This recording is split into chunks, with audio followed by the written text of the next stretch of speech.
Hello,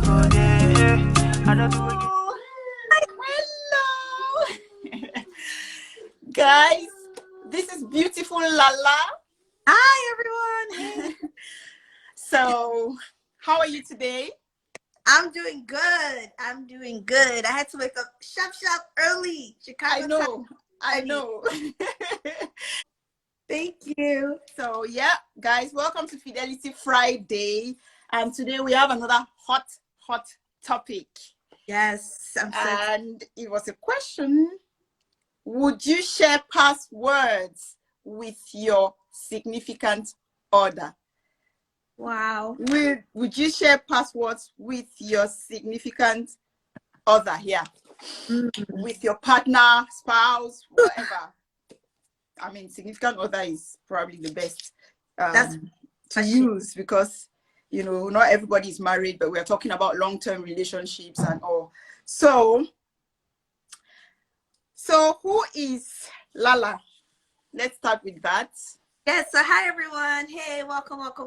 My name is Enlara, aka Lala. I am the CEO of Cameroon YouTubers.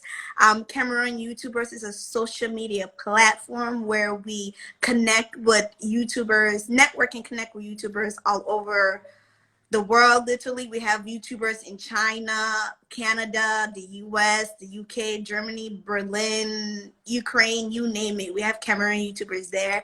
And it's just a community of support and growth. We've been doing this for 2.5 years now, thank God. And it's been fruitful. A lot of people have had so many success stories, and it's just a way of supporting your own. You know, Cameroons are always like, oh, you don't support your own, but we're a really good family of support in the growth of YouTube and getting income and revenue. Yeah, so I'm kind of like the manager. I am the manager. I manage the whole thing, the CEO, like the background work. I do all that.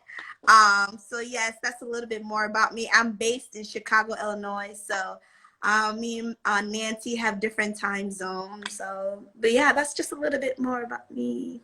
Yay! So I'm not done with you because your profile is higher than what you just described, and I want everybody to know. What else do you Hello Audrey, hello AY. I see many names there. I'm going to give you a shout out in a bit, guys. Let's just finish introducing Lala and then we'll jump right into that. So I was going through your profile and it was so like it caught my attention because I can see that you're doing a lot for the community, not only about supporting our own, not only about business, but you are really giving back. And I want you to tell us about yeah, what does it mean to be a social justice advocate? Yes, so I consider myself a social justice advocate, more likely a social justice warrior. That's basically fighting for any inequality that affects people who are disenfranchised, who are marginalized. So I currently run a podcast and partner with Stuck in the Middle podcast. That's another social media platform that's really big. And then my podcast is called Banya. And so, you know, in the Cameroon language, like Banya is somebody who you're married into the same family or who's someone your friend. So you're like, Banya. So Banya is like your friendship in the certain cause. So me and Banya is she's a girl based in DC. Her name is Nora. I call her Banya. We have this podcast and we just talk about social justice issues. We talk specifically on Black women. We talk about Black women's health. Like you talk about mental health a lot. We do a lot about that. We talk about how women are disenfranchised and marginalized in the world. We talk about different things that affect us as women in the diaspora, Black women in the diaspora. We just touch on so many things. We bring on so many guests, and that's just my way of using my social media platform and advocating. We do Instagram Live now and then. But yeah, other than that, I'm just huge advocate for women and women being able to liberate themselves, women being able to be who they truly are and not caged in this box that society tend to put us in. So that's basically literally my whole life. Amazing stuff. Amazing. Guys, yes. So you know that we are not playing on this jokes. What they call her now? English for Kimio. If yes, your sister Dina English.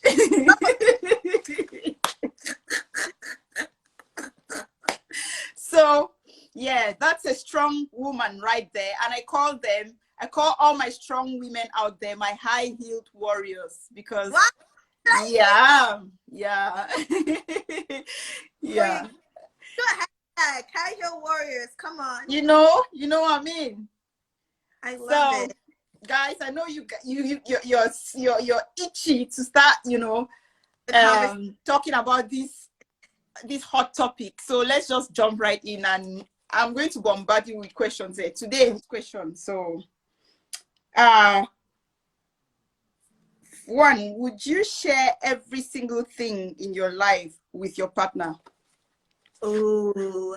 First, my partner, like partner in, are we married? Are we fiancé? Are we boyfriend and girlfriends? Is this a business-ship partnership? Is this a friendship that's a partnership? There's so many. Okay. In terms of a romantic relationship. Huh? That's in terms of a romantic relationship.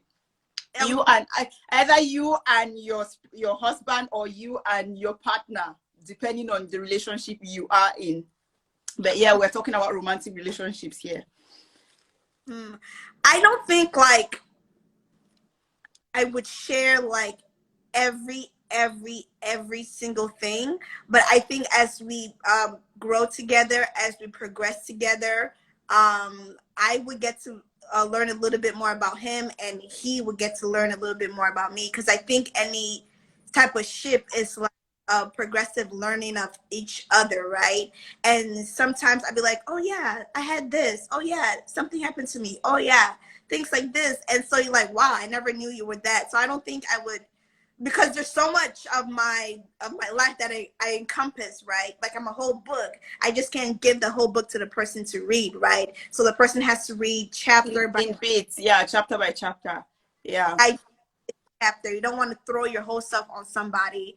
So I would share everything, but hopefully at the end of our, not at the end, but hopefully he wouldn't like have read enough chapter about me to expect me and love me, and just know who I'm about as a well-rounded, holistic person. So, but I don't think I'll be like, here, just read it, Yeah, just volunteer the whole. Who said nope? The person I just saw a very big no. I could actually feel the no from here, from this seat. So anybody who has said no, can the person explain or tell us why? Anyway, but you said it. In my opinion, I would say it depends on what you look at. It depends on how you see sharing everything. But I think if you find yourself in a long-term relationship or you're married, I think complete honesty is always the way to go. But there's still that individuality, if you know what I mean. There's that, that person, you still have your personality, you still have yourself. So I don't think, if it's something that is not life altering and something that is not going to hugely affect our relationship or our children, or something like that, I think, well, there's a difference between secrecy and privacy. So yeah, so I won't keep secrets. I don't think anyway, that question was for you, so I'm not going to go there. But what I'm trying to say is, I would probably, for instance, if I took my husband's car, for instance, and I scratched it somewhere, I'll probably come and tell him that somebody scratched it and ran away or something. I'll just, I don't have to tell him I did it. You understand? So, guys, sorry, I'm not saying that you should carry. Don't try this at home. I feel like with your partner. I feel like honesty is the best policy, but there's some aspect of different people's life that they don't want to remember, so they don't talk about it unless something like triggered them, and that's a form of, I guess, healing and moving on. So you probably won't share that little information with your partner, but if something happens, like if I see every time I see the color red, for example, and I like shake, and then my partner is like, what's going on? What's happening? And I keep on be like, no, I don't want to talk about it. I don't want to talk about it. Hopefully he will respect my space. Yeah, he has to, especially if it's something traumatic that you're going through and it's something that you're still trying to deal with. Then yes, you can ask for his patience. You can be like, okay, all I need is your support, and they have to support you in the best way that that is going to help you heal from that thing. However, I don't know what. Anyway, and it depends. It actually depends on what you're going through. But if it's something traumatic that has happened, you cannot force that. And another thing is, the longer you keep something, the harder it becomes to share. Exactly. So that's another. Somebody is saying something. She looks foreign, says, but basically it's maintaining individuality. Just because I'm not sharing doesn't mean it's a secret. It's just not possible for me to share everything with my partner. Exactly. That's what we're saying. It's not possible. Absolutely not. But that is different from being dishonest, or from because not how do you usually say this thing, omission of information or something like that, or when you hide information, that's as good as a lie as well. So if it's a piece of information that your partner needs to make decisions for him or herself, I think it'll be selfish for you to keep that. For example, I would not, if I'm HIV positive and I meet somebody, it doesn't matter what I'm going through, I have to tell that person, so that person decides whether they want to marry me still, if I'm HIV positive, because this is something that is going to impact their life. So that's, so anyway, I don't want to jump the gun, because your questions, I don't want to be saying anything. These are your questions that you're supposed to answer. So, you see what I was saying. So, is there such a thing as a big and a small secret? Like, is there a big and a small secret in a relationship? Like what you just said, that HIV positive thing, if you're keeping it from somebody, I would consider it a big secret. I think that is huge. Might interpret big and small secret differently. So it's all about, you have to know your partner. But I would think universally, if you're HIV positive, please tell your partner. If you are especially with Black people and sickle cell, if you know that you carry the sickle cell genes but it's not active, that's something that you want to tell your partner. I would see that as big, because you might not know. And you don't want to be walking. You don't want to.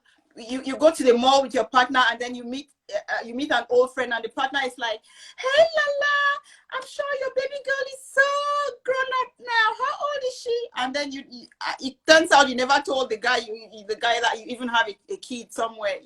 So things like that are, for me, they are big secrets. Like, if you have a kid, of course, but people hide these things. You have people who actually get married to people and they don't tell them that I have a kid, or I had a family before, or things like that. So so to me, that's a big secret.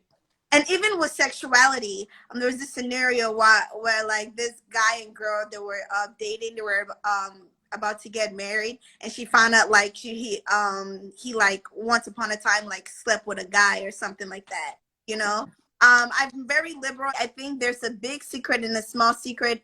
Examples of big secrets are things that might affect your partner as well.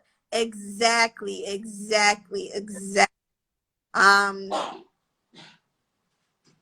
But yeah, small secrets like I'm the one who ate your leftover dodo in the fridge, and like that was so tough.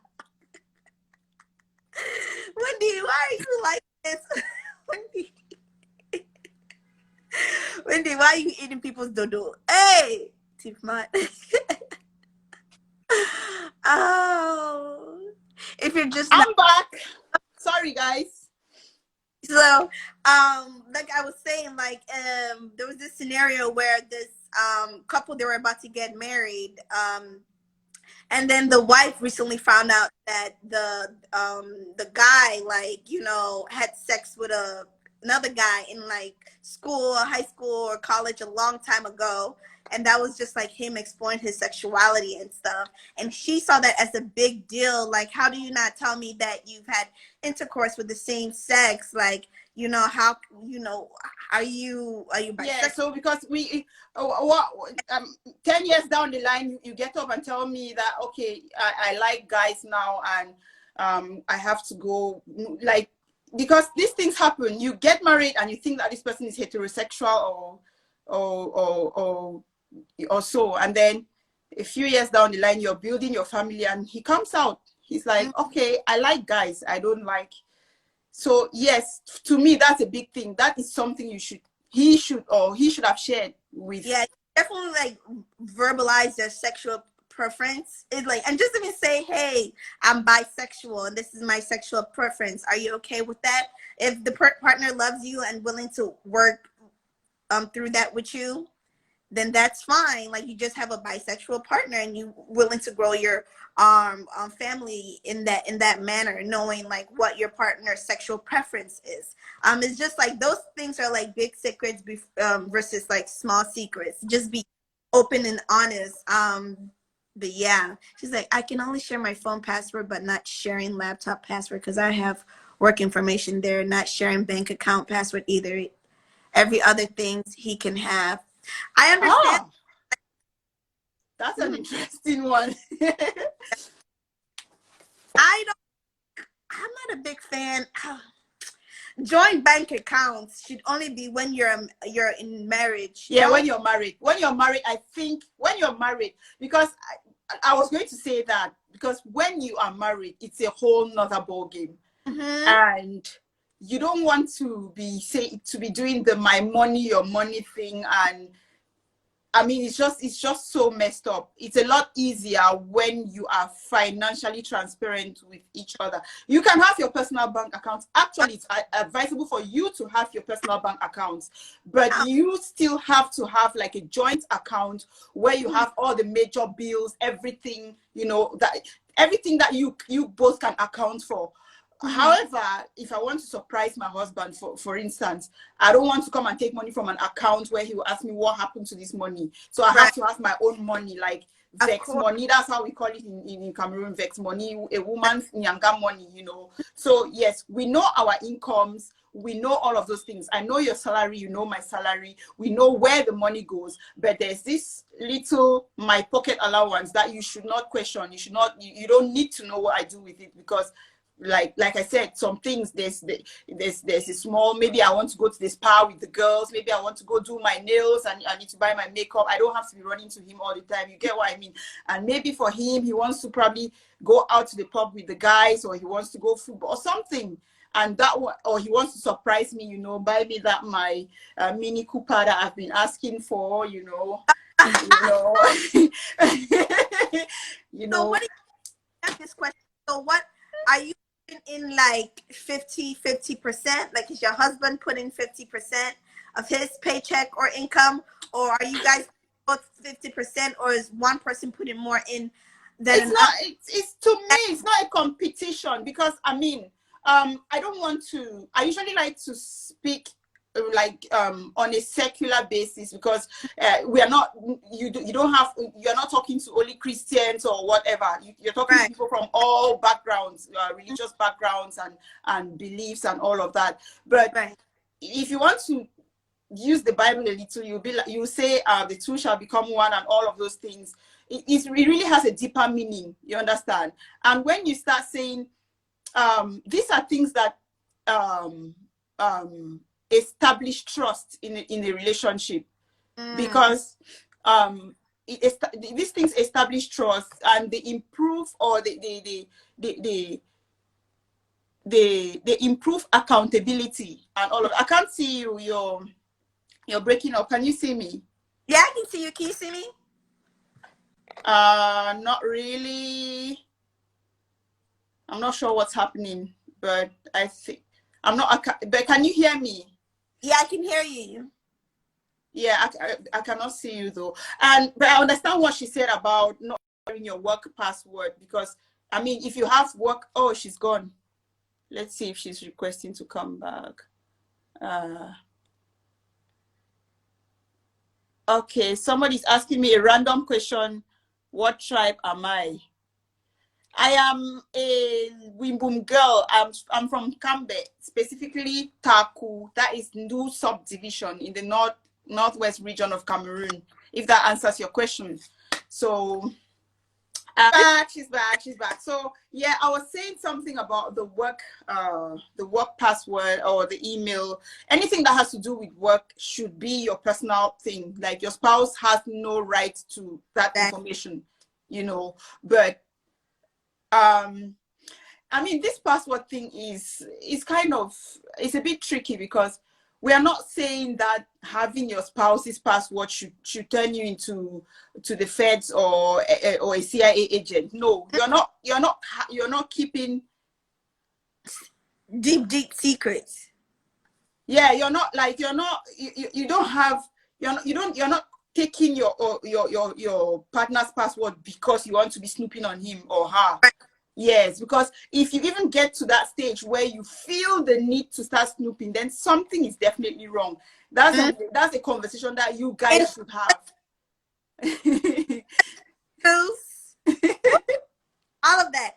I feel like for me, it's just like, especially with the phone, I just hate it when like someone's like, especially my partner, even my boyfriend is like, always ask me, "Oh, what's your password? What's your password?" I would just rather like, "Here's my password." Like, yeah, you rather, exactly. Let me give you the password, because when you start asking, like when you start poking and asking, and like, oh, I need your password, you have to give me your password. No, it doesn't work that way. It just has to.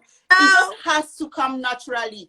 For example, I don't think I want to be asking for my husband's password each time I want to go into his laptop if I have to use the laptop. You understand? So sometimes it's just for convenience. You understand? It's for convenience, and it's for security, and it's for, especially when you are married.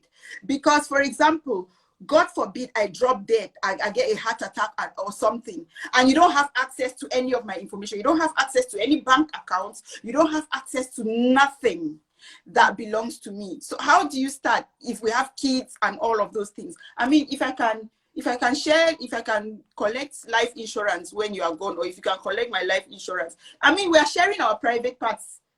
What could be more private than sharing our private parts? Do you understand?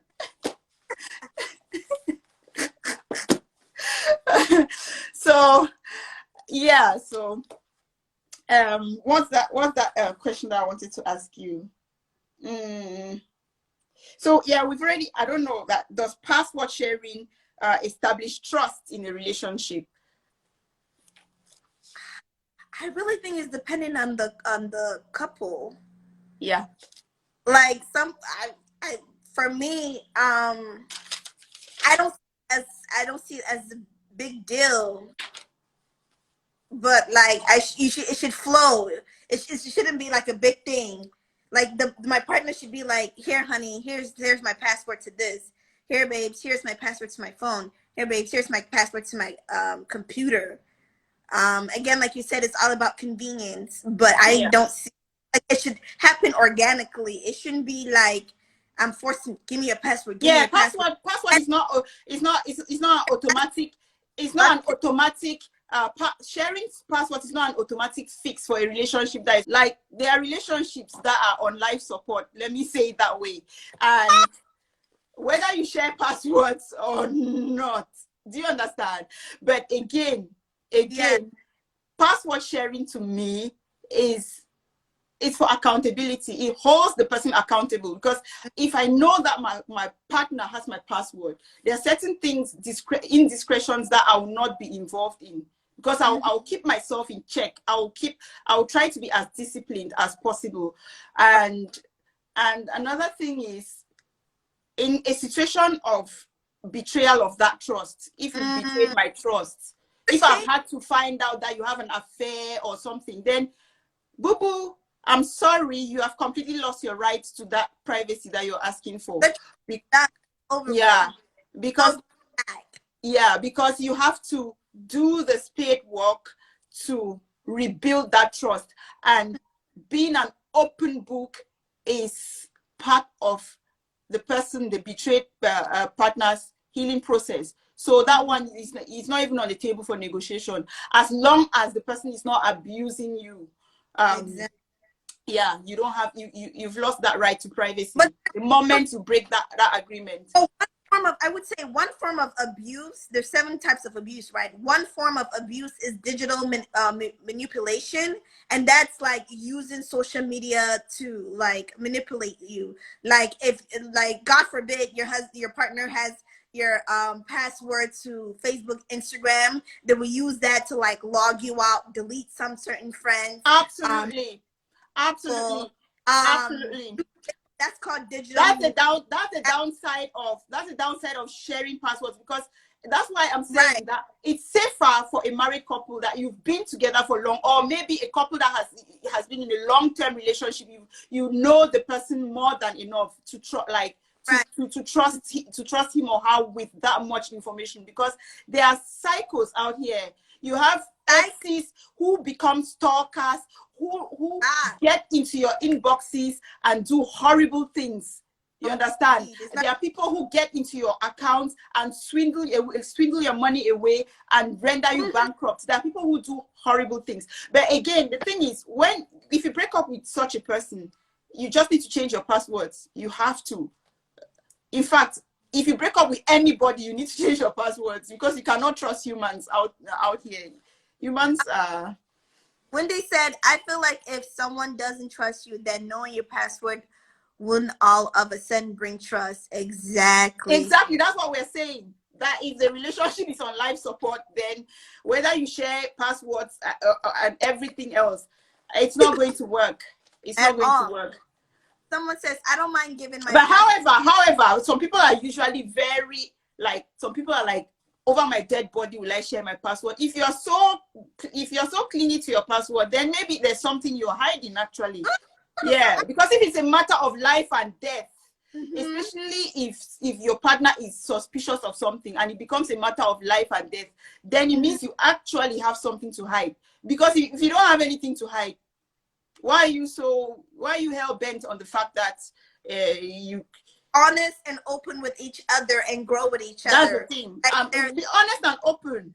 I mean, we're not saying that you should follow me. You should follow me to the bathroom when I'm going to do a number 2 or things like that. No, that's different. Like I want my privacy. I want a alone time. I want me time. But I don't see how you having your partner's password is invasive or to, I don't know. It depends on what you want to do. But some people actually use those details to abuse, like you said. So in cases like that, those are exceptions to in those situations.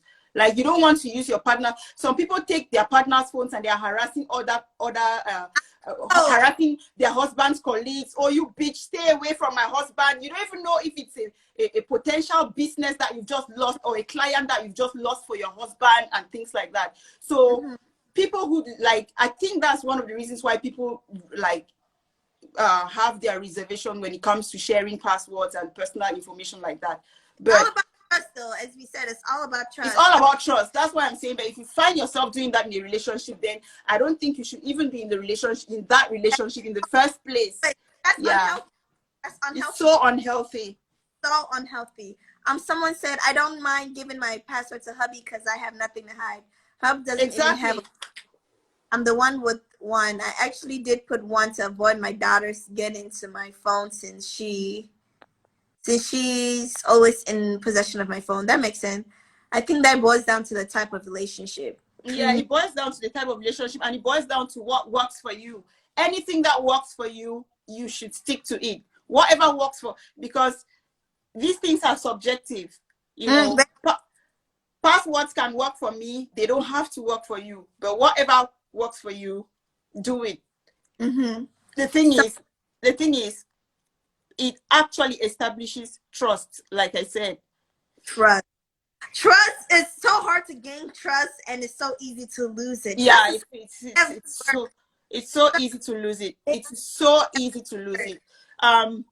She Luke says, I'm sorry, but why should your spouse know the login into your social media? Well, yeah. I'm not married, so I can only speak from a relationship perspective.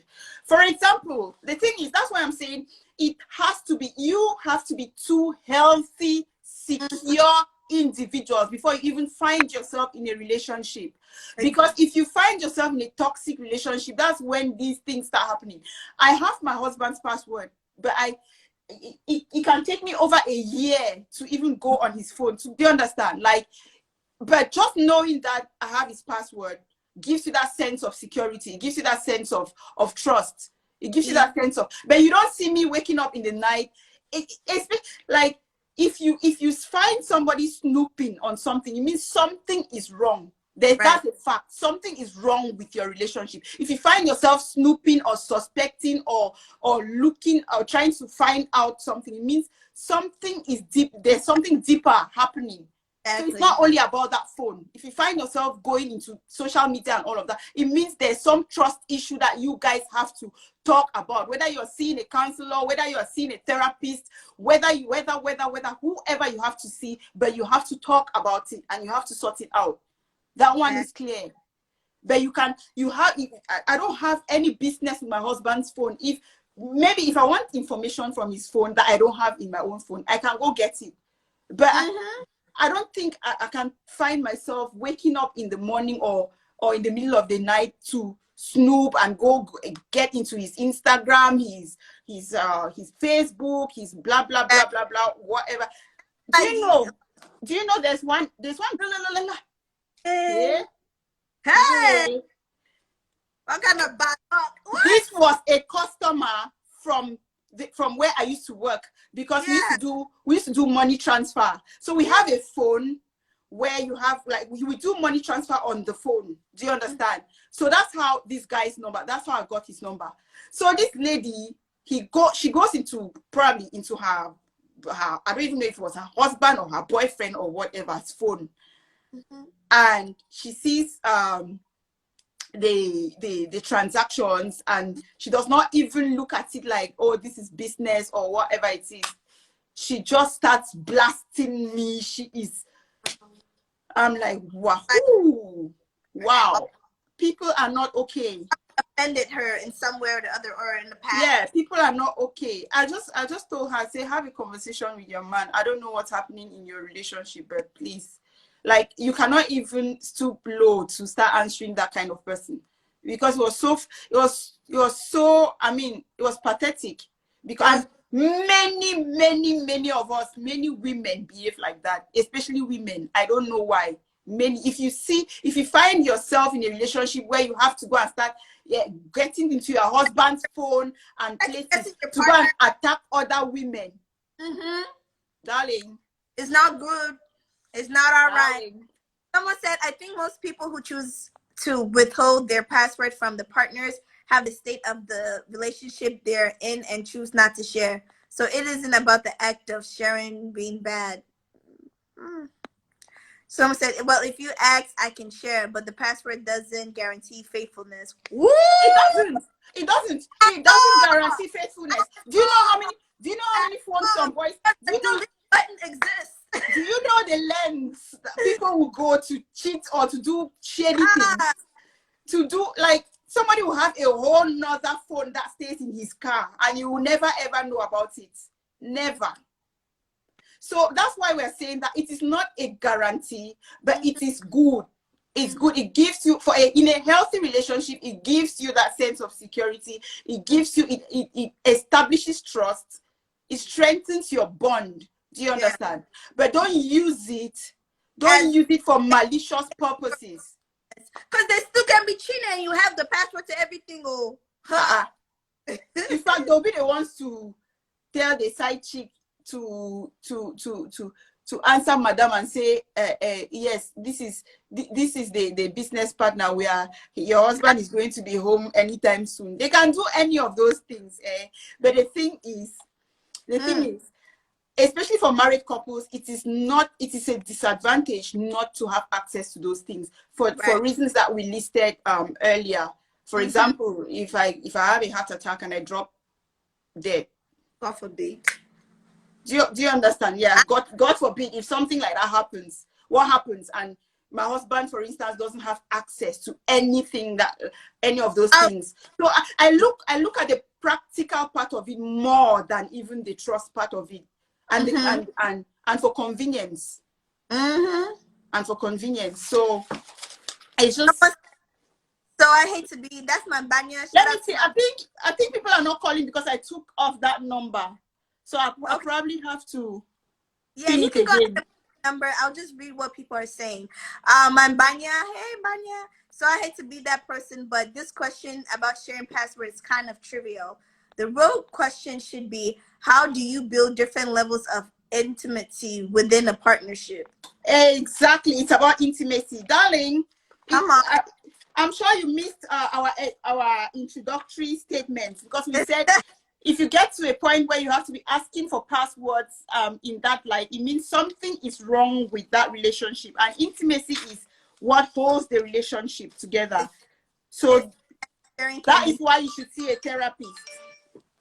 That is why you should see a therapist. More natural and organic. Like I wouldn't have to want to ask for my partner's password unless I'm on their phone or on their computer.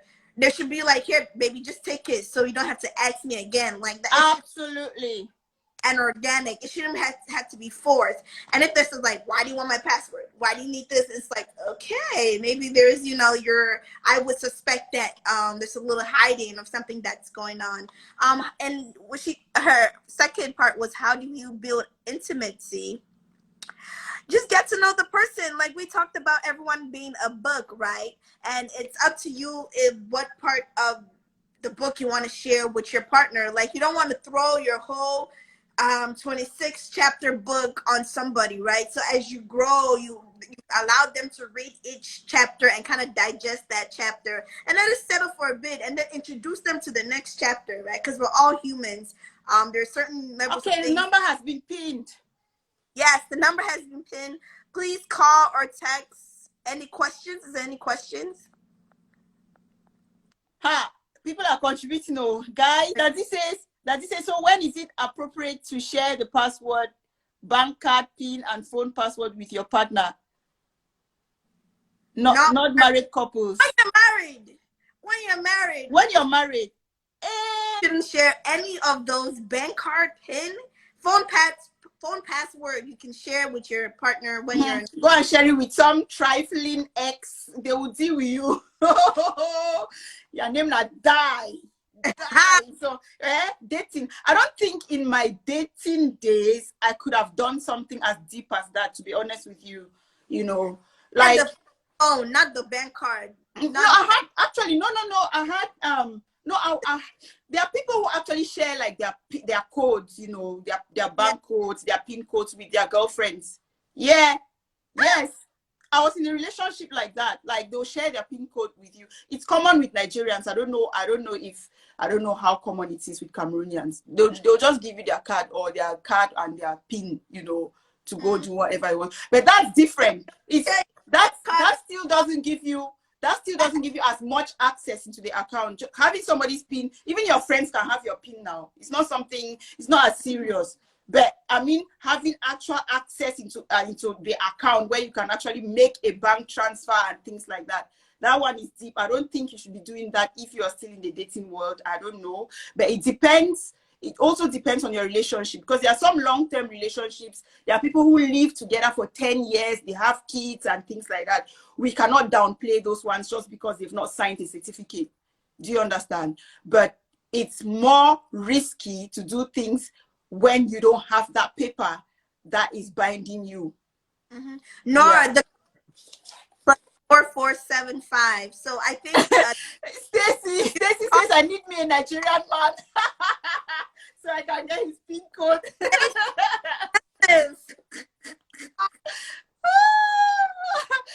Stacy, I guess what's happening, because sometimes I take my cousin's card to go and buy something. I say, hey, what's your code? Because you need the code in order to process the transaction. Exactly. I think that one is okay. It's not that deep, to be honest, because you can change your code anytime.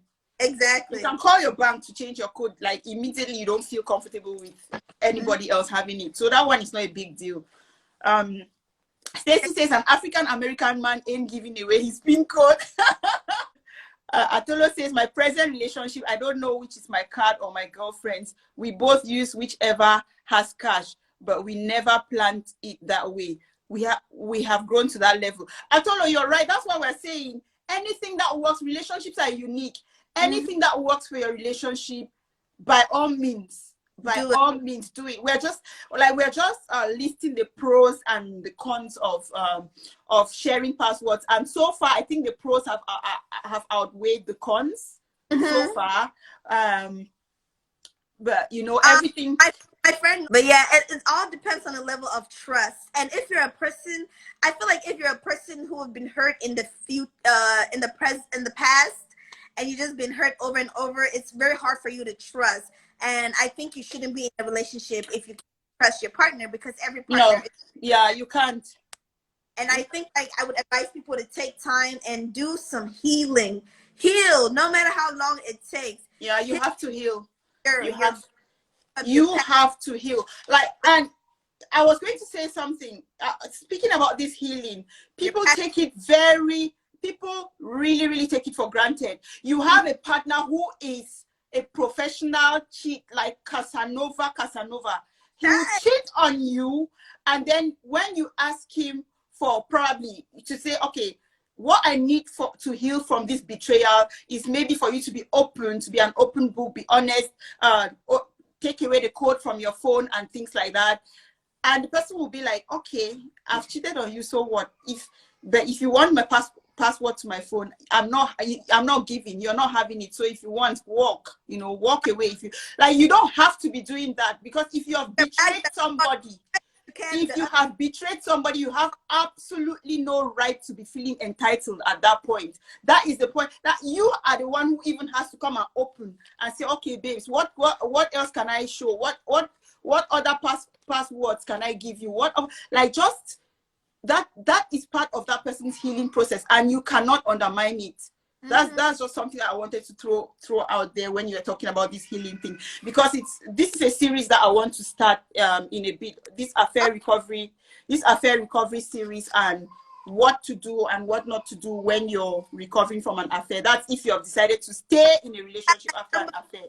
Bounce back, like if, so let's say, like, your husband cheated on you, you got like a divorce, you're over, you guys are separated. So you have a bounce back person, and how do you communicate to that person that you're bouncing back, that they're just a bounce back person? A rebound. But yeah, right, like a rebound. You just want to rebound, like you don't want anything more. Like, how do you have that conversation? The rebound thing too is part of those unhealthy traits, because you don't want to be jumping in. You have to give yourself time to heal. You have to give yourself time to heal always. Part of the process. So people who jump into rebound. Hello. Hi, dear. Hello. Nancy, can you see me? Hello. Yeah, I can see you. Can you hear the caller? Just put it up a little bit. Yeah, I'm trying to turn up the volume. Okay. Yeah. Hello. Yeah. Hi. Can you hear, guys? Please let's know whether you can you can hear her. Hello. Yeah, hello. Oh yeah, hi. We can hear you. I can hear you, and I'm sure the others can hear you as well. Yeah, we can hear her. Oh, okay then. Good evening. Good evening, darling. It's a very nice topic today, and I'm enjoying it. I'm having fun. Oh, thank you, dear.